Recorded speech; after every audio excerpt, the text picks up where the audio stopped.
오늘도 저희 복지 채널을 찾아주셔서 진심으로 감사드립니다.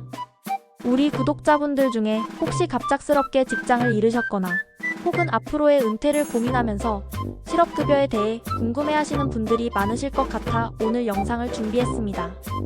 실업급여 참 많은 분들의 관심사이자 생계와 직결된 문제죠. 특히 내년도, 그러니까 2026년의 실업급여 제도가 어떻게 바뀌는지에 대한 이야기가 벌써부터 나오고 있습니다. 어떻게 달라지는 거야? 나는 해당되나? 이런 걱정과 궁금증을 가진 분들을 위해 제가 오늘 그 궁금증을 시원하게 해결해 드리겠습니다. 미리 말씀드리자면 이번 실업급여 개편안은 우리 시니어 세대에게도 영향을 미칠 수 있는 중요한 내용들이 포함되어 있습니다. 그러니 끝까지 집중해서 시청해주시면 분명 도움이 되실 겁니다. 먼저 가장 큰 변화부터 말씀드릴게요. 바로 실업급여 하한액과 상한액의 역전 현상입니다. 이게 무슨 말이냐고요? 쉽게 설명해 드릴게요. 실업급여는 원래 퇴직 전 평균 임금의 일정 비율을 받게 되어 있습니다. 그런데 최저임금보다 적게 받는 일이 없도록 하한액이라는 최소 금액을 정해놨어요. 이 하한액은 최저임금에 연동되어 해마다 조금씩 오릅니다. 그런데 2026년 최저임금이 인상되면서 실업급여 하한액이 기존의 상한액을 넘어섰다는 겁니다. 예를 들어볼게요. 2026년 최저임금은 2025년보다 약 2.9% 오른 시급 1320원으로 결정되었습니다. 이에 따라 실업급여 하한액은 최저임금의 80% 수준인 하루에 66,048원이 될 예정입니다. 그런데 현재 실업급여 상한액은 하루에 66,000원으로 고정되어 있죠. 자, 어떤가요? 하한액이 상한액보다 48원이나 높아졌습니다. 이 말은 앞으로 실업급여를 받는 분들은 최소한 66,048원을 받게 된다는 뜻입니다. 과거에는 일을 하는 게 손해다라는 말이 나올 만큼 실업급여가 적었던 시절도 있었는데 이제는 최저임금 수준의 소득을 보장받을 수 있게 된 거죠. 저도 이 소식을 듣고 참 격세지감을 느꼈습니다.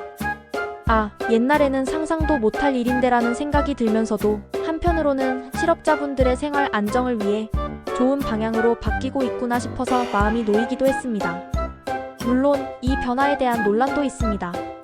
너무 많이 주는 거 아니냐? 일할 의욕이 꺾일 수 있다는 비판도 제기되고 있죠. 실제로 일하는 것보다 실업급여를 받는 게 더 이득인 상황이 생기면서 고용보험기금, 고갈에 대한 우려도 커지고 있습니다. 저도 이 부분은 충분히 이해가 갑니다. 그래서 정부에서는 실업급여 제도의 도덕적 해이를 막기 위한 여러 방안을 함께 논의하고 있습니다. 두 번째로 알아볼 중요한 변화는 반복수급자에 대한 지급액 감액입니다. 실업급여를 받는 목적은 단순히 생계 지원뿐만 아니라 다시 일자리를 찾을 수 있도록 돕는 데 있습니다. 그런데 일부에서는 이 제도를 악용하여 취업과 실업을 반복하는 사례들이 종종 있었습니다. 그래서 2025년부터는 이 제도를 개선하기 시작했고 내년에도 이 기조가 이어질 것으로 보입니다. 구체적으로는 최근 5년 이내에 실업급여를 3회 이상 받은 경우 지급액이 줄어들게 됩니다.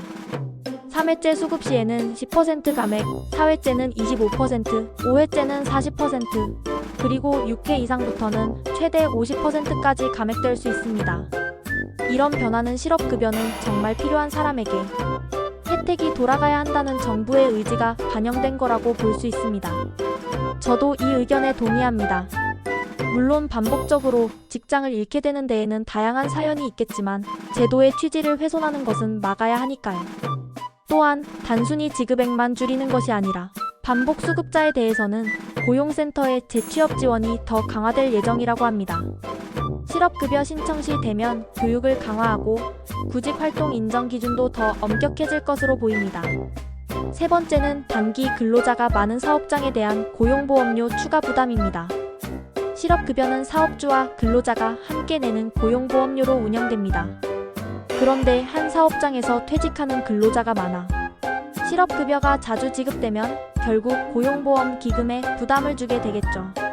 그래서 정부에서는 실업급여 지급이 잦은 사업장에 대해 고용보험료를 추가로 부과하는 방안을 추진하고 있습니다. 대상은 최근 2년간 이직한 실업급여 수급자 중 단기 근로자의 비율이 높고 납부한 보험료에 비해 지급된 실업급여가 많은 사업장입니다. 최대 40%까지 추가 부담될 수 있다고 하니 기업 입장에서는 고용 안정을 위해 더 노력할 수밖에 없는 환경이 만들어지는 거죠.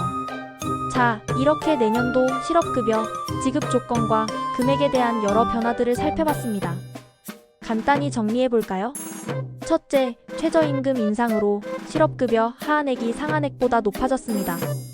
둘째, 반복수급자에 대한 실업급여 감액 제도가 강화됩니다. 셋째, 단기 근로자가 많은 사업장에 대한 고용보험료 추가 부담이 생깁니다. 이런 변화들이 우리 구독자분들의 삶에 어떤 영향을 미칠지 함께 생각해봤으면 좋겠습니다. 실업급여는 정말 우리가 힘들 때 기댈 수 있는 든든한 사회적 안전망입니다. 하지만 이 제도가 건강하게 유지되기 위해서는 우리 모두의 노력이 필요합니다. 혹시 실업급여를 받으실 계획이 있으시다면 그냥 돈만 받겠다고 생각하지 마시고 나에게 맞는 일자리를 찾기 위한 발판으로 삼으셨으면 좋겠습니다. 고용센터를 찾아가서 상담도 받아보시고 재취업을 위한 교육 프로그램도 적극적으로 활용해보세요. 저도 저희 구독자분들이 다시 힘을 내서 멋지게 일어서실 수 있도록 계속해서 좋은 정보들을 소개해드리겠습니다. 실업급여에 대해 더 궁금한 점이 있으시다면 댓글로 남겨주세요. 다음 시간에는 더 유익하고 알찬 정보로 다시 찾아뵙겠습니다. 복지 매니저였습니다. 감사합니다.